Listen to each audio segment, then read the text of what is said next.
You're listening to Police Life, The Experts, a Victoria Police podcast shining a light on our people and their extraordinary skills.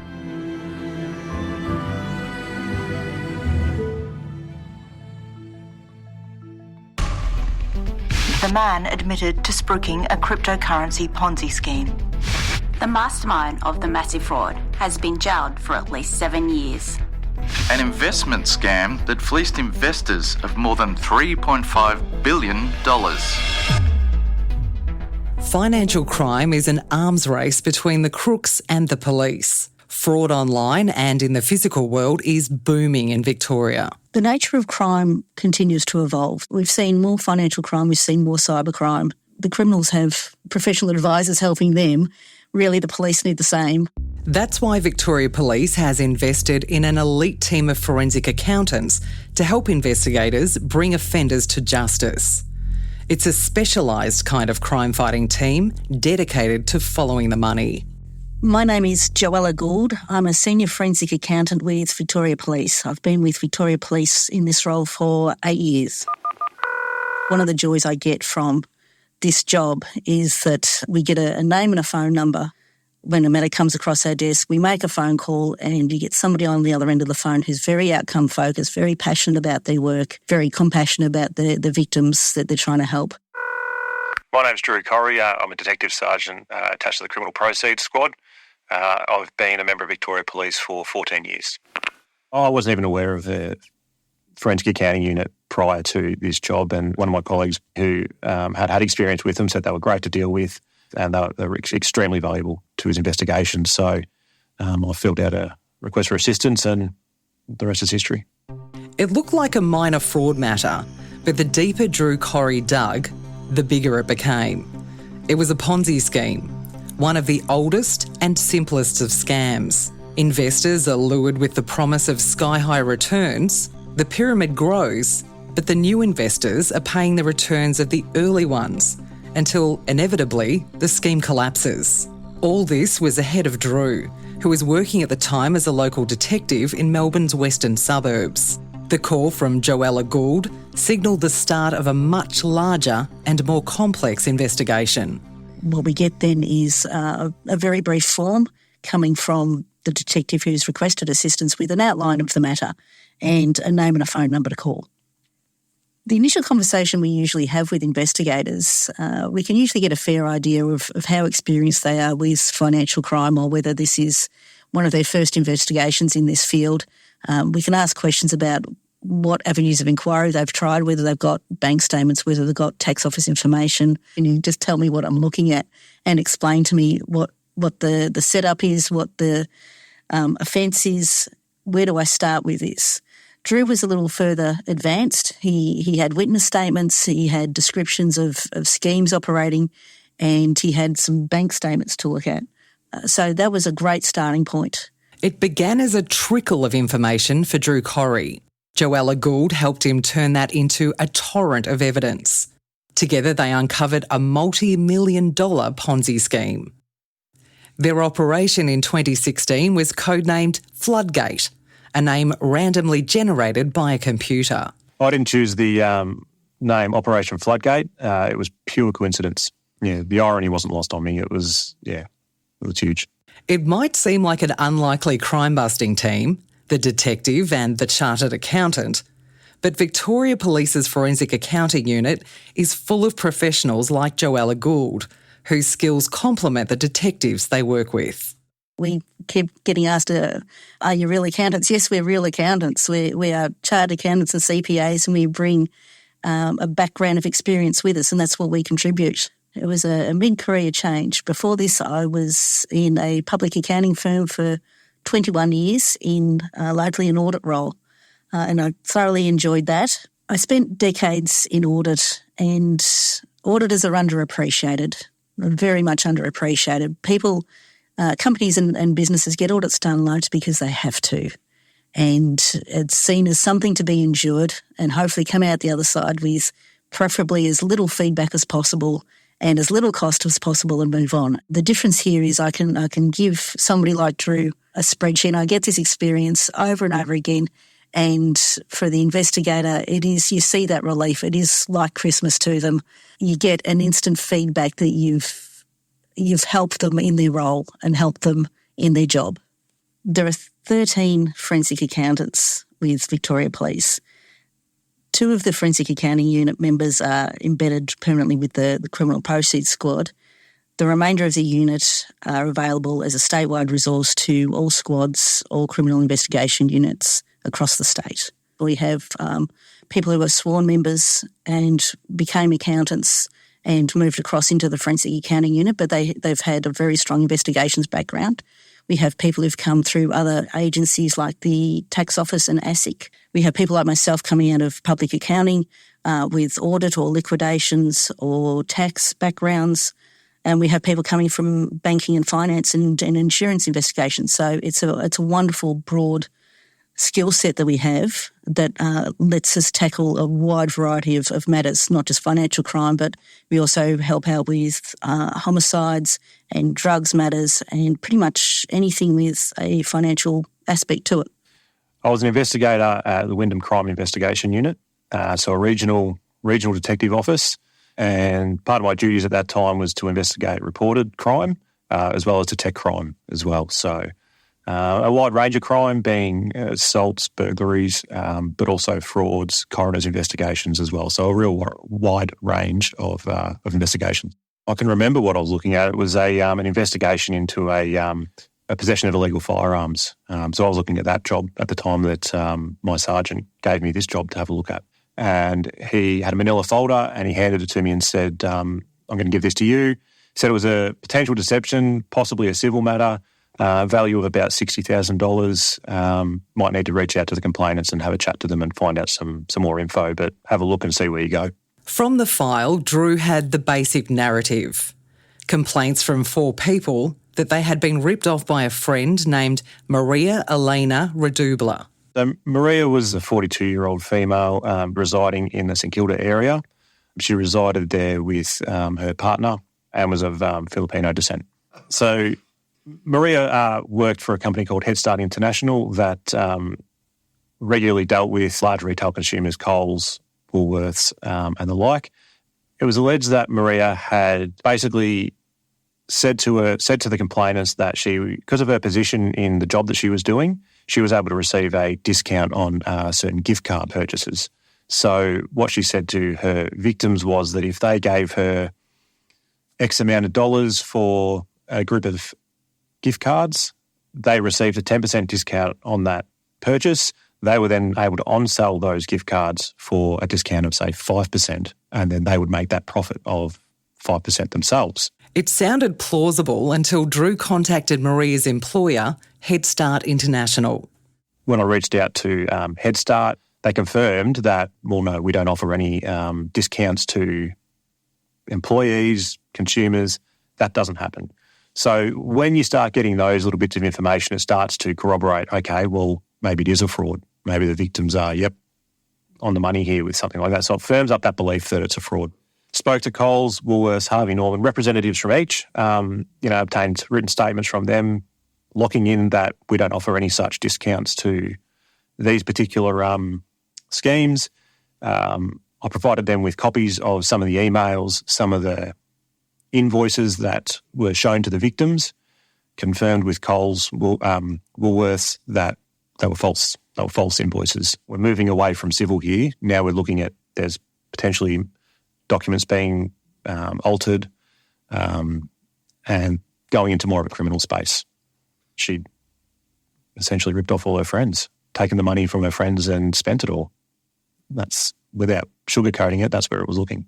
I wanted to get some banking information, so I was able to identify what banks that Maria was banking with, obtained search warrants and started looking through bank statements and banking material. Again, corroborating that she was receiving money from these people and trying to find out where that money went. So I invited Maria in for an interview and she provided a version of events, and that particular version of events was that it was civil, that she'd started up this company, that these people willingly gave her money, they're all friends, and it's a big misunderstanding. Yes, stuff had gone wrong throughout her business venture, and she wanted to give the money back, but was unable to. And at that time, again, I hadn't had a lot of challenge material to put to Maria. It was just essentially, look, this is what the investigation is at this stage. What do you say to these allegations? And she gave that version of events. She was dressed like an everyday person, like somebody who'd just come out of her work office, politely, well-spoken, very engaging, and very willing to, nearly overly willing to explain, oh, no, this is all above board and I'm willing to help out as much as I can, which is a little bit of a flag sometimes in itself. I wouldn't say I had doubts from the beginning. It's like any investigation. You go where the evidence points. Drew was trying to decide whether this matter was civil or criminal. To do that, he had to understand the evidence. I'm looking at all these lines of transactions and I'm going, this is beyond my scope. I'm not an accountant. I'm a copper. I could see that there were some large transactions going in, but that only paints part of the picture. I needed help. I couldn't do it myself. People go into accounting thinking it's about numbers, and really what you need is a good set of communication skills. The numbers tell you a story. Your job is to be able to communicate what that story is to people who might not be so good at numbers or might not have an accounting background, but need to understand what the message that you're telling them. So when you're looking at a set of numbers, there is always context. It's no good looking just at the outflows out of a bank account without looking at where the money's come from going into that bank account. You need to see the whole picture and the whole story. But your big skill is, your key skill is in being able to communicate that without the jargon in a very plain way that everybody can understand. That's when Joella came into the picture. Maria's story was that she had set up a company that was a vehicle for the legal gift card business with her employer's head start. The bank transactions told a different story. From an accountant's point of view, we get very excited about debits and credits and things balancing and being able to present things, just a lot of data distilled down to something that's very simple and easy to understand. We start with Maria's explanation and we keep an open mind and we test that explanation. So Maria said that she'd set up a company and it was a legitimate business, and so we started having a look at what the activities of that company were. It was a registered business, but there was no transactions going through the bank account. So that's a good indication that it's really not an operating business. We had a look at the tax records for that business to see if it was a legitimate business, it should be lodging tax returns and it should have some robustness around the transactions flowing through that business. Instead, what we saw were money coming from these investors going into Maria's personal bank accounts. So I think she ended up with 27 bank accounts, which I found astounding because I couldn't manage 27 bank accounts. I wouldn't know where I was up to. As I was going through the bank accounts, I could see a whole lot of other names coming in as deposits, and people in a community will give other people money for various reasons, and they could be private arrangements, loans, paying for dinner out.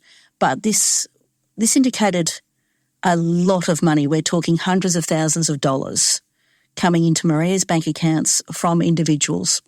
And that suggested that what Drew was seeing with the first 4 complainants was potentially a lot bigger. I could see that Drew had some real challenges with this investigation that you don't normally see. We were dealing with people for whom English was a second language, that there were documents that were half in English and half in Filipino, so that was a challenge for him to get those translated. Trust was a huge part of the offending, particularly in this matter. So a lot of the victims were lifelong friends or had known Maria for 10 plus years, and Maria exploited that trust in order to get them to sign up to the schemes. 4 victims had now grown to 17. Drew's $60,000 deception case was now at $2.4 million. And Maria was still active, roping in new investors. She was still contacting people, trying to get more money out of them. And it was up to me myself to sort of just say to the victims, make sure you do not give her any money. And I remember at one point ringing up her representatives and saying, can you tell her to stop calling people and trying to get money out of them? Joella had shown this was a simple Ponzi scheme, Maria was duping friends by initially paying returns on their investments, but these funds were coming from new investors. Joella's spreadsheets told the story. Joella was able to dumb it down to my level. So Joella would provide me with a heap of spreadsheets and say, this is where what reported funds are, this is what's actually going through the account, in a manner that I was able to go, right, I can establish offences here, corroborating what the victims were saying to me as well. Police now knew where Maria's money was coming from. Joella and Drew were able to show how it was spent. The amount of income Maria was declaring through her tax returns was around about $50,000 a year. And so across the 5 years, that would have totaled about $250,000. And that correlated to the salary and wages deposits we were seeing coming from employers into her bank accounts. But the total amount we were seeing as inflows into her bank accounts across those 5 years actually totaled about $6 million. So there's a big difference between what she's declaring as her income and the cash flow coming into her bank accounts. And Maria's general standard of living didn't stand out from what you would say would be normal or expected on a $50,000 income, except that we had $2.6 million of cash withdrawals. And money coming in was regularly withdrawn in cash and quite often at Crown Casino. Maria had spent so much time and money at Melbourne's Crown Casino, she was a member of the invitation-only Black Signature Club. She had put more than $500,000 through the poker machines using her card. That was recorded. When Maria was using cash to gamble, that was not recorded. But her attendance at the casino suggested she was a compulsive problem gambler. Another inquiry that I made was with the parking. So she was parked at the casino for a good 330 days of the year, thereabouts. So suggested that she was actually putting through a lot more than what was being reflected in those reports. The numbers usually tell a story. The flow through of transactions through bank accounts and people's bank accounts give you a good sense of where they're spending their money. Some people put it into assets. Some people just are living a great lifestyle with holidays and entertainment. Some people have a gambling problem. The gamblers, you can see very clearly it's compulsive. And all of this goes to the motivation of why people commit frauds in the first place. There's a motivation, there's a rationalisation, and there's an opportunity. And you can often see that story told through the analysis of the numbers and the flow through the bank transactions. One of the big things about a fraud investigation is preventing more people from getting hurt, preventing from victims giving over more money. And that was one thing that became pretty apparent, was that there's other people involved in this, and I needed to basically act as fast as I could to stop them from handing over any more money. Because at the time, victims were coming to me saying, we think so-and-so is involved. They might be losing money as well. There was a big thing where Maria projected that this wasn't available to everyone, that, come with me and I can make sure we can make this work. Give me your money, you can trust me. I've got these contacts. If you trust me, it's all going to work. To fuel her gambling addiction, Maria needed a constant flow of money and duped her victims with promises and created fake documents to back them up. She was quite savvy on the computer. She was able to find out who the CEO of the company was. She was then able to create Hotmail addresses in the same name as the CEO and then have conversations between herself and the CEO on Hotmail. She then showed the victims each of these email chains, conversations, which were along the lines of, "Hi Maria, got the next purchase of gift cards coming. I need to know by the end of today who's involved so they don't miss out." Maria would then show that to the victims and say, look, this is from the CEO of the company. I need to know now. The victim would give Maria a lump sum of money, say $10,000, and that would be for, say, 6 months. I'll give you this $10,000 for 6 months worth of gift cards that would be on-sold and the profits would be made. And during that 6-month period, Maria would be showing them graphs, spreadsheets of how the profits were going, all doctored, all made by her, as well as emails with regards to how well everything's going. And all the while, this interest that's being earned and the profits that are being earned are being drip-fed back to the victim, say, every second week. So she might get $200 back and go, this is your profit for this week. Then 2 weeks later, this is your profit for the next week, might be $300. And then it gets to that end of the cycle where Maria says, right, you can either withdraw your $10,000 capital that you were initially invested in it, or I've got another scheme coming up, which is actually a year. It's more than $10,000. It's $50,000, but the returns are much higher. And then the victims, again, having seen the spreadsheets, having received a couple of $100s, that in essence was their own money that they'd initially given to her, thought, yeah, okay. And they would scrounge the money together. Some of them had to take out loans, mortgages and the like to be able to fund it and give that extra money to Maria. And that's how, and then the cycle repeated with the same thing. Scammers like Maria require an element of truth in their pitches to unsuspecting victims, but it's only a veneer. So a good lie is just a slight bending the truth, so to speak. I confirmed that Maria had indeed purchased gift cards from Woolworths and Coles, which worked out really well because it's what Joella was seeing in her initial analysis. But another thing I noticed that in purchasing these cards, she was using the receipts to doctor the amount that she was purchasing and showing that to the victim. So she's purchasing 500 gift cards or gift cards to the value of $500. She would then scan that and put extra zeros on there and show that to the victims to get them on board. I was very comfortable that I had enough evidence there to proceed with charges against Maria for those first 4 complainants. One of the things that was becoming apparent was Maria had connections in the United States as well as the Philippines.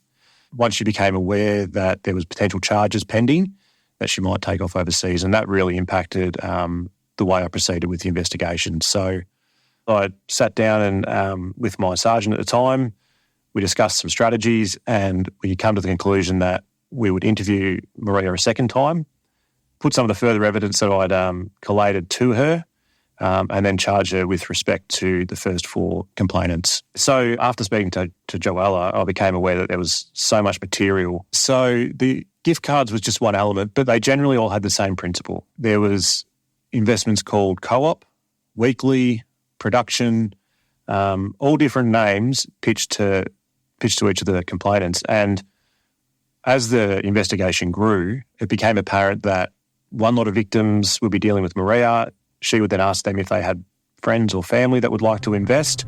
No one was off limits to Maria, even a terminally ill colleague. Maria was well aware of that person and his illness. So Maria saw that as an opportunity to get him on board with one of the schemes, and then unfortunately he passed away. Maria saw another opportunity to exploit his widow as well. She explained that she would offer her a special higher rate of interest that she would be earning, that she was going to need support. Maria fleeced more than $52,000 from this man and his widow. I think, like every human being, I was fairly incensed that someone could do that to another human, particularly a particularly vulnerable human as well. It was time to bring Maria in again and shut her criminal schemes down for good. I interviewed Maria at the Melbourne West Police Station. I attended her workplace and arrested her there.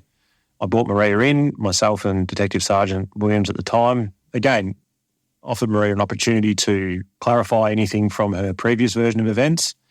And this time, though, loaded with financial material and analysis from Joella, I was able to actually put that challenge material to Maria and say, well, actually, Maria, you're telling me one thing, but your bank statements and financials are telling me another thing. Maria changed her story, changed it to suit whatever I was telling her. There was a legitimate reason for it. And it got to the point where I was saying to Maria, I've obtained it. You said earlier that you get this reduction or discount on gift cards from your company Head Start that liaise with Coles. Is that right? Maria said, yep, that's exactly right. I would then show her a written statement from Coles and Head Start saying at no point have we given Maria a discount on any gift cards. And Maria would then change her story and go, oh, no, I didn't mean Coles, I meant someone else. Oh, no, I got the gift card. They're mistaken. They've got it all wrong. Because I had concerns that she was going to flee overseas. And whilst I was aware that there were going to be a lot more victims after having spoken to Joella, confident that I had enough evidence to proceed with charges in relation to those 4 victims, I charged her And part of her conditions of bail was to surrender her passport and have reporting conditions so that I could then keep tabs and ensure that she hadn't indeed taken off overseas. Maria was facing charges over the first 4 complainants and could not leave Australia. With those cases in the courts, Drew and Joella had time to work on seeking justice for the other 13 victims. There was a large number of charges, a huge number. I think there was over 700 charges, 724 charges that had to be laid, and they were all transaction-based, and they might end up rolled up and based on a time period at the end, but initially the accused has to be presented with each transaction to give them an opportunity to dispute that and to defend against that. So Drew needed data to be able to write his charges, and that means identifying the exact deposit, the date, the amount accurately, and which investor that came from so that he could write his charges. Every transaction needs a charge. So on this date, at this time, at this location, the offender committed a deception against person A. And then you have all the evidence around that. So whether it be footage, whether it be analysis, statements, that sort of thing in relation to that charge. So, and that's where the 724 charges come from. There was 724 lines of transaction that I was able to say to Joella, can you help me frame this and get it in a manner that I can read it and understand it so that I can put my charges together. So again, without Joella's expertise and help, this wouldn't have got anywhere. Drew then put all the allegations to Maria in a third and final interview. So that third interview with Maria was regard to the 13 other victims, and that was after Joella had gone through her analysis, completed her analysis. I gathered all the evidence in relation to the brief and essentially put those allegations to her with respect to those other victims. And it followed a very similar path to the previous interviews, except this time it was more of a no-comment type thing as opposed to changing all the time to the questions. And that's the way I think I framed it at the time, that Maria preyed upon her victims. She knew their financial circumstances, she knew their personal circumstances, and used that in order to complete the offending. In terms of the way I felt, it's, I suppose, more motivation to make sure that the job's done properly, that she's held to account for something as callous as that. At no stage throughout the investigation did Maria accept any responsibility. Did she acknowledge that she'd done anything wrong? I think by the time I'd done that interview, Maria was aware of the gravity of the situation and had started to realise that she was in a fair bit of trouble. Not only that too, I believe at the time she may have been terminated from her employment as a result. She'd lost a lot of friends. She was told that she was not to contact any of her friends. And I suppose the common theme throughout the investigation was teamwork. Yeah, obviously with Joella, but with the other investigators in the office. You know, these jobs don't just happen from me. They require the support of a lot of people. So without the support of my colleagues within the office, the guidance that I got from my sergeants at the time, would never have got to the point where we would have been able to charge Maria with the volume of offending that we did. The evidence against Maria Redubler was overwhelming, yet she maintained her innocence. It looked like Drew and Joella would have to give evidence at a trial to finish the job. As a forensic accountant, our duty to the court overrides absolutely everything else. We might work for Victoria Police, but we take that duty to the court very seriously on our daily work. So if we are not seeing evidence that supports the allegations, we have no hesitation telling the investigator that it's not supported, we're not seeing it. We do not accept any interference with our statements. For anybody going to court is a nerve-wracking experience. You're putting your professional standards on the line, you're putting your professional reputation on the line, and that will get challenged. Most of the work we do as accountants is factually based. It doesn't take an expert to say money went from bank account A to bank account B, but it can very quickly move from that in questioning to asking us about general ledgers and how they work, asking us about banking payments, and tapping into our previous 20 years of accounting experience. And that's where you step up as a witness, as an expert to help the court. It's not a comfortable process, but it's certainly a necessary process. This was a very long and drawn-out process, not just in the brief compilation and the initial investigation. Going through the court judicial system took a long, long time for a number of reasons. One of those is that we had two separate matters in the committal stream that had to come together with each other. Maria rocked up on some occasions to court without representation, or she changed representation. Every time you change representation, they need a chance to be able to review the brief, review the evidence, which takes time. It was a big brief. You can't take that away. She finally got representation through the courts. She obviously got legal advice to say the evidence was fairly overwhelming. And in the judicial process, there's a benefit to accepting an early plea as opposed to taking something to trial. Taking something to the trial is a significant cost to the taxpayer. If you enter a plea, stop the victims going through the trauma of having to get up and give evidence. There are certain, benefits or discounts you can get in terms of sentencing, and that's ultimately what she chose to do. Finally, in December 2018, almost 3 years after Operation Floodgate began, Maria Redoubler pleaded guilty in the county court to all charges. So Maria was sentenced to 6 years and 7 months imprisonment. I felt that it was appropriate and within range for the offending. To say that I was happy with the results, probably not a good reflection. To be able to be happy with the result, I would have liked to have been able to give something back to the victims in terms of their money, in terms of some of their property.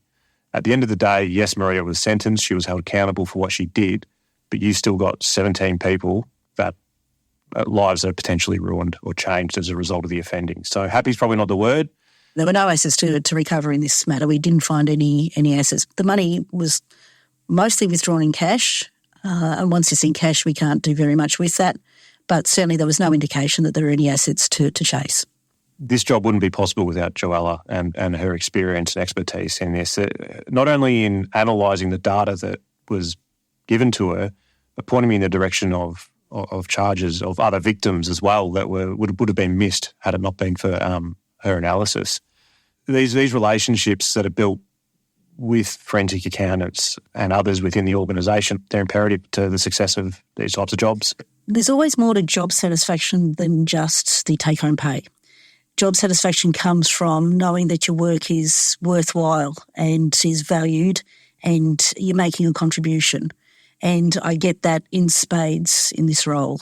I get that immediately coming from the investigators, but I also know that the work that the Forensic Accounting Unit does equips Victoria Police with being able to tackle financial crime. It would be unreasonable to expect somebody who's joined the police force and in your average copper to know everything about financial crime. But it is great that Victoria Police has the resources that they're encouraged to put up their hand and say, help, I don't understand what I'm looking at, and that help will be given. Each year, more than 500,000 Victorians fall victim to some kind of personal fraud or scam. The offenders are often online and overseas, beyond the reach of state police. And victims count the cost of trusting returns that are too good to be true. It's a fast-growing category of crime. I would say it's a fair chunk of your work out in the regions, fraud, deception. As time goes on, crime evolves, offenders evolve, they find new ways to essentially fund whatever they need to fund. As Maria's case showed, the investigations are often long and complex. In earlier times, Operation Floodgate might not have happened. Now Victoria Police has the resources and the skills to tackle offenders like Maria Redoubler and to limit the damage they wreak on society. The nature of crime continues to evolve. So we've seen more financial crime, we've seen more cybercrime, and I think the policing of that continues to evolve with that. As you look at the resourcing and traditional methods of policing, you start to look at what else you need in the skills mix, because the criminals have professional advisors helping them. Really, the police need the same on their side to help them work through investigations. You get some of the larger matters that take a couple of years to work through on and off, which are just a huge volume of transactions. It might be 30 or 40,000 lines of bank data that we have to work through and analyse. But then sometimes it's some of the smaller matters that the victim's story is just so sad it stays with you. Financial crime is something that everybody in society is batting away on a daily basis. and it's just increasing. And it's not victimless. This changes people's lives. It can be absolutely devastating for them. People keep finding new ways to defraud their family, their friends and society. And look, as every new payment system comes across, as business keeps changing, we have to keep evolving with that to be able to respond and understand the allegations. So it keeps it interesting and it keeps it new and fresh. Police Live, The Experts, is a Victoria Police production. Your host is Belinda Batty. This episode was written by Adam Shand. Additional writing and research by Jessie Ray McCann. It was produced by Adam Shand and Jessie Ray McCann. The senior producer was Roz Jaguar. Audio production and original music by Matt Dwyer. Theme song by Vyacheslav Dragunov. Executive produced by Beck Angel. This podcast was created by the Media, Communications and Engagement Department at Victoria Police. To learn more about the work of Victoria Police, go to police.vic.gov.au.